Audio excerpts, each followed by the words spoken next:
Hello, this is Lady Boulay, and I hope you're having a wonderful day. Thank you for your support. Thank you for subscribing to the channel. Thank you for your thumbs up, for your comments, and thank you for sharing the videos. Thank you for all you do to support the channel. Well, Meghan Markle is trending all over the place today, and I don't think anybody saw this coming. But apparently, Meghan Markle has had a DNA test, and she has revealed that she is 43% Nigerian. Now we know that Meghan's mother is African American and her father is Irish or something like that. And so she's biracial or mixed or whatever we're calling it these days. And she has been under fire ever since she started dating Prince Harry. The world cannot believe that a British prince would be dating a woman of color from America, because it would have been hard enough if he had just been dating a regular white American. But for him to pick someone with an African American mother was just unthinkable. And I truly believe that there are people in the UK who have not had a good night's rest since they learned that Prince Harry was dating Meghan Markle. And after they got married, they went into full-blown war mode, throwing everything, including the kitchen sink, at Meghan Markle. So Meghan Markle has brought out the worst in the British people. They have literally lost their minds. They will not leave her alone. They troll her, they stalk her, they harass her, they talk about her, they lie on her. They even bring their children into it from time to time, trying to deny the existence of her children. So they have done everything that you could do to a human being verbally. And I'm not so sure they haven't tried some other things. And they count on nobody coming to her defense. And the reason she's getting all of this hate is because they know she has some African ancestry. And that's a no-no for them. That taints their bloodline, they say. Whose bloodline is really being tainted is hers. More tainted than what it already is. But that's what they say. But having a black person in the royal family who can trace their ancestry back to Africa is unacceptable to them. But what has happened for Meghan is that the side of her family that is African American has come to her rescue. Black people really stepped up for Meghan. And I did a video about that earlier. They stepped up for Meghan. Oprah Winfrey, Tyler Perry, Serena Williams, many in that Hollywood black clique stood up for Meghan. So when you have somebody in your corner like that, then it's hard for the blows to land as hard and as viciously as they want them to.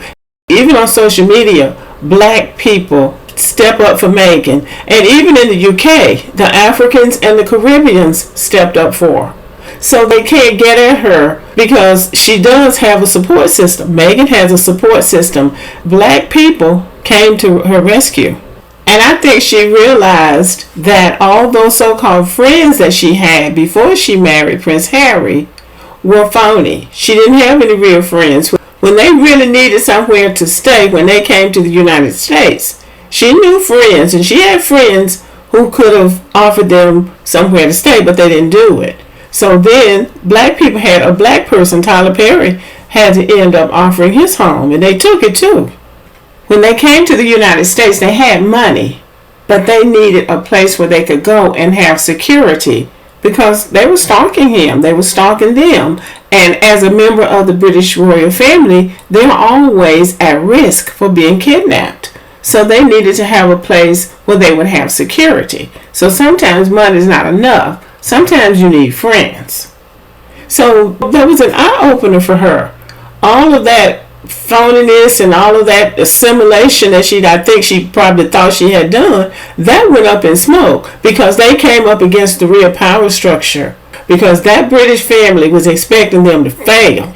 And then they wanted Harry back over there.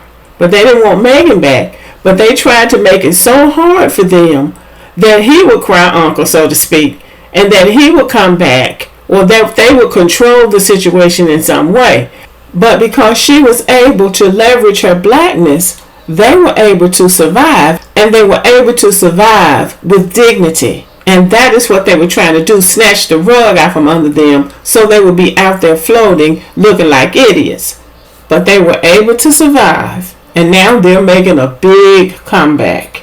Harry and Meghan received the NAACP's President's Award for public service, and Harry thanked the African American community for supporting them when they came to the United States, because he knew what the royal family was trying to do. And the royal family is not just his father and his brother, it's all of those suits, as they call them, surrounding them, those bureaucrats that are trying to keep the royal family propped up. They are the main culprits in this. And they were trying to break him to make him come back, because Harry is the most popular member of the British royal family. So Meghan got her Negro wake-up call.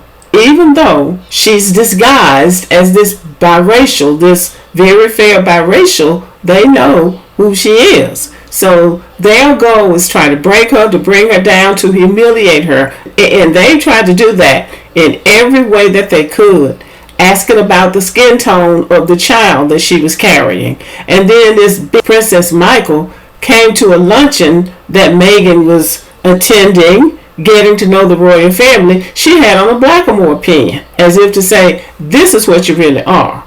So it was always some effort to try to humiliate her. So at a point, they just said, okay, take this job and shove it, and they left. And that was shocking too. I think that once she processed what they were trying to do to her, I think she had enough fortitude and enough self-respect that she decided that you're not going to break me. So I think it empowered her. And not only empowered her, but I think it emboldened her. Because she has gone back over there with her head held high, looking better than anybody. They said at first she said she wasn't going back. But she has gone back. But she has gone back in style. But again, she knows that this was all about her being part black. Having any amount of African ancestry was going to be a problem for her. So I think that's why this revelation of her coming out saying that she's 43% Nigerian is not only significant, but it's clever and it's funny. So she has freed herself, and that's a good thing. So Meghan is living her best life. She's got her footing now. She's got her family. She's got a career that she seems to really be thriving in. She's got the #1 podcast on Spotify. She gets the most interesting guests, people that you wouldn't think about. She brings those women in, most of the women, and she lets them tell their stories. And they resonate with people. She's not trying to be a royal princess. She's not trying to be somebody special. She's not trying to outdo everybody. She seems to just be trying to live her own best life. I believe, based on what I have read and observed, they thought Meghan wanted in that palace life. They thought she wanted in. What they didn't realize was that Harry wanted out. So they went to work on Meghan, trying to humiliate her, using her blackness behind the scenes against her. So now she has let the cat out the bag. She's saying, I'm 43% Nigerian. 43% is substantial. Now you have to know they hate that. I read this on Twitter, and those British people are coming in saying it's not possible. She can't possibly be 43% Nigerian. Now that she has acknowledged it, they're denying it. She stripped them of their ammunition. This was a slap in the face to the British people, because she has acknowledged the very thing that they were afraid of. And that's what makes it so gratifying. It's a slap in the face to them, because all the things that they think they're hiding and talking about her and doing all this little gaslighting and all this little innuendo and all this nastiness, she's come out and saying, okay, I'm black, now what? I think it's the best thing she could have done. It has probably taken her this long, this journey of coming to embrace her blackness, because I do believe it was a journey. And this is where it ended, and this is where it led her. And it's for a purpose. It's for a greater purpose. I don't think you go through the kind of trauma that she went through just because she fell for a man and he wanted to marry her. I don't think you go through that on the scale, on the international scale that she went through it. I don't think you go through that without being changed in some way. And I don't think you go through it just to be going through it. I think there's a greater purpose for it. But I do want to go on the record as saying that I don't need anybody to be black. I'm black and I'm proud. I'm comfortable inside my own skin, and I always have been. So I don't need anybody to be black for me, but I do understand that she has been on a journey. And many African Americans have to go on that journey of discovery to realize that we are just as powerful and just as significant as anybody else, and we don't need to latch on to another race of people to be whole or to be complete. But she needed to come to that revelation for herself, because anything about yourself that you're trying to hide, anything about yourself that you might be ashamed of, that's the very thing that people will use to bring you down. So you just have to put all of your cards on the table, take it or leave it. This is who I am. And so I think it's important that she said that to the world, because people have sneakily tried to use that against her, trying to say she's trying to pass and she's trying to do this and she's trying to do that. But by her coming out and saying this, then everybody knows now everything's out in the open. There's nothing else to say about it. Meghan is full of surprises, and so I'm kind of waiting to see what she does next. But let me know what you think about it. Thank you for watching. Subscribe to the channel, give me a thumbs up, leave a comment, share the video, and as always, have a great day.